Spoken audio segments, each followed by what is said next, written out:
মহাকাল, অর্থাৎ কালের নিয়মে সবকিছুই বদলে যায়। সারা পশ্চিমবঙ্গেও এরকম মূর্তি তুমি দেখতে পাবে না। মহাদেবের একদম নিচের অংশে, পায়ের নিচের অংশে মা কালী। মধ্যমগ্রাম আমার এলাকা, যার আগের নাম ছিল মাঝের গাঁও।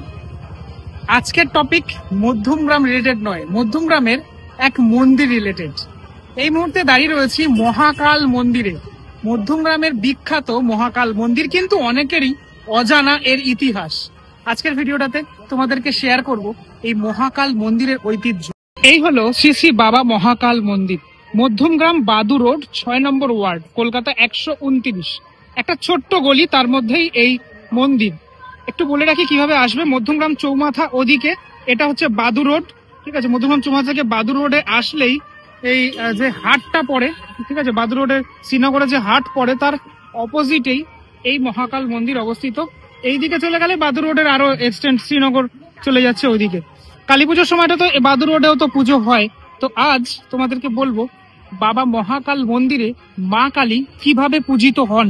গলি থেকে এগিয়ে আসলেই মন্দিরের যে প্রেমিসেস, সে মন্দিরের প্রেমিসেস দেখতে পাওয়া যাচ্ছে। প্রথমেই আমরা দর্শন করব এখানে হনুমানজিকে দর্শন করব। বজরংবলীর একটি মূর্তি রয়েছে এখানে। এইভাবেই বেদির ওপরে থাকা অবস্থায় বজরংবলীর এখানে মূর্তি রয়েছে এবং নিয়মিত এই মূর্তির পুজো করা হয়, সেটা দেখলেই বোঝা যাচ্ছে।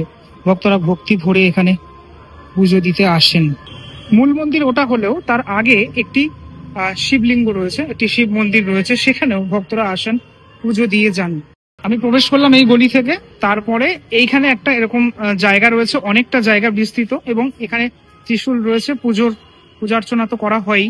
মেন যে মন্দিরের কথা আমি বলছিলাম, সে মন্দির হচ্ছে এই মন্দির। আরো একটি মন্দির রয়েছে মা মনসার মন্দির, এখানে মা মনসাকেও পুজো করা হয়। আর এই হচ্ছে মূল মন্দির। মূল মন্দিরের এই যে আমি তোমাদেরকে বলছি, এই যে মূর্তি রয়েছে, এই মূর্তি সচরাচর দেখা যায় না। শুধু কলকাতা নয়, সারা পশ্চিমবঙ্গেও এরকম মূর্তি তুমি দেখতে পাবে না, যেটি এখন তোমাদেরকে দেখাচ্ছি। যেখানে মহাদেবের একদম নিচের অংশে, পায়ের নিচের অংশে মা কালী রয়েছেন। ঠিক উল্টোটা আমরা দেখে থাকি, মা কালী একদম পায়ের নিচে দেখে থাকি আমরা শায়িত অবস্থায় মহাদেবকে, কিন্তু এখানে একদম এই উল্টোটা দেখা যাচ্ছে এই মধ্যমগ্রামের মহাকাল মন্দিরে। নিয়মিত তো পুজো হয়ই, কিন্তু কালী পুজোর সময়টা তো এখানে পুজো হয়ে থাকে আর কি। এখানে দেখতে পাচ্ছ মঙ্গল ঘট রাখা রয়েছে মা কালীর এখানে, সাথে অনেক জবা ফুলের মালা তো রয়েছে, সাথে সাথে বাবা মহাদেব, তাকেও কিন্তু পুজো করা হয়েছে।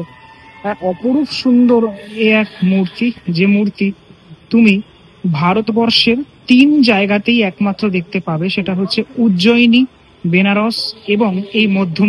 যদিও মানে বাকি যে 2টি জায়গা বললাম, বেনারস এবং উজ্জয়িনী, সেখানে এই সম্পূর্ণ আকারের যে মূর্তি, মানে এই যে সম্পূর্ণ দেখা যাচ্ছে যে মূর্তি, একদম এই আকারে কিন্তু দেখা যায় না, যেটি একমাত্র মধ্যমগ্রামেই দেখতে পাওয়া যায়।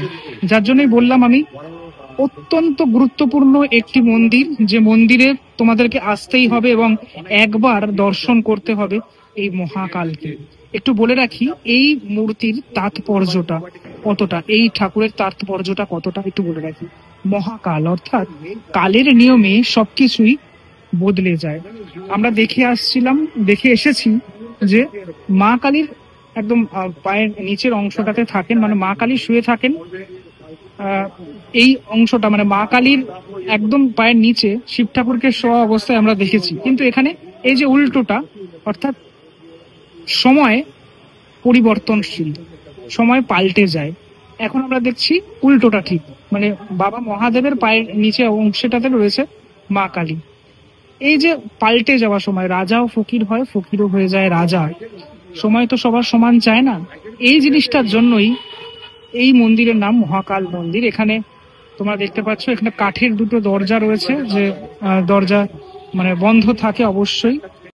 এই মন্দিরে যারা আসবে, একটু টাইমিংটা বলে দিই। সকালে হচ্ছে 10:30 থেকে 1টা অবধি থাকে, এবং সন্ধ্যাবেলা সন্ধ্যে 6টা থেকে মোটামুটি রাত্রির অবধি খোলা থাকে এই মন্দির, ঠিক আছে। ততক্ষণের মানে এই টাইমের মধ্যে আসলেই তোমরা দেখতে পাবে, এই মহাকালকে দর্শন করতে পারবে। সত্যি অনবদ্য অতুলনীয়। এই মানে আমি যদি না আসতাম আমি জানতে পারতাম না।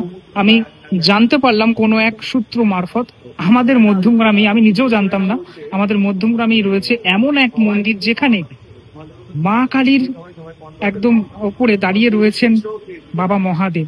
আমরা যেটা দেখে অভ্যস্ত নই, যেটা আমরা অন্যটা দেখি, আমরা দেখি যে মা কালী দাঁড়িয়ে রয়েছেন শিব ঠাকুরের ওপরে, কিন্তু এখন উল্টোটা একদম দেখছি এখানে। এখানে আমি যেটা দেখতে পাচ্ছি সেটা হচ্ছে এখানে গণেশ ঠাকুর রয়েছে, গণেশ ঠাকুরের একটি মূর্তি রয়েছে, যে মূর্তি তো অবশ্যই পুজো হয় আর কি। আজকের যে পুজো, সে পুজো সম্পন্ন হয়েছে, এটা দেখে বোঝা যাচ্ছে।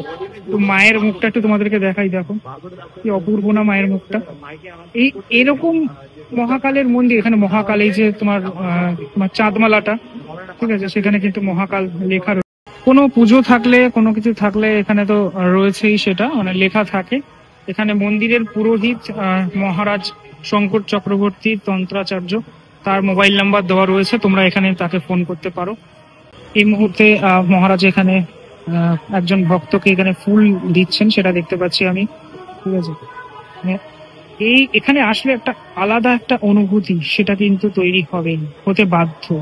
একটুখানি মহাদেবকে দেখাই তোমাদের, দেখো অপরূপ সুন্দর, অপরূপ সুন্দর। এই টোটাল প্রতিষ্ঠিত এই যে মূর্তি, সে মূর্তি একমাত্র, মানে এই টোটাল মূর্তি একমাত্র মধ্যমগ্রামেই রয়েছে, আর কোনো জায়গায় দেখা যায় না। আমার জানা নেই মধ্যমগ্রাম থেকে কারা কারা দেখছো, যদি কেউ দেখে থাকো অবশ্যই আমাকে কমেন্টে জানিও। তোমরা যদি জেনে থাকো এই মন্দিরের কথা অবশ্যই সেটা আমাকে জানিও। তো এখানে মানে বিশেষ বিশেষ দিনগুলিতে তো মানুষজন আসেন, তারা তাদের প্রার্থনা করেন ঠাকুরের কাছে। তাছাড়াও মানে মানুষজন এমনি পুজো দিতে আসেন, প্রচুর ভিড়ভাট্টাও হয়ে। কলকাতার মধ্যেও মহাকাল মন্দির যদি কোনো জায়গায় থেকে থাকে আমাকে সেটা জানিও, ঠিক আছে। আর এই টোটাল একটা ছিমছাম একটা জায়গা, একটা গলির মধ্যে, কিন্তু একটা অনবদ্য জায়গা, ঠিক আছে, যেখানে এই আলাদা রকমের এই পুজো সেটা হয়ে থাকে।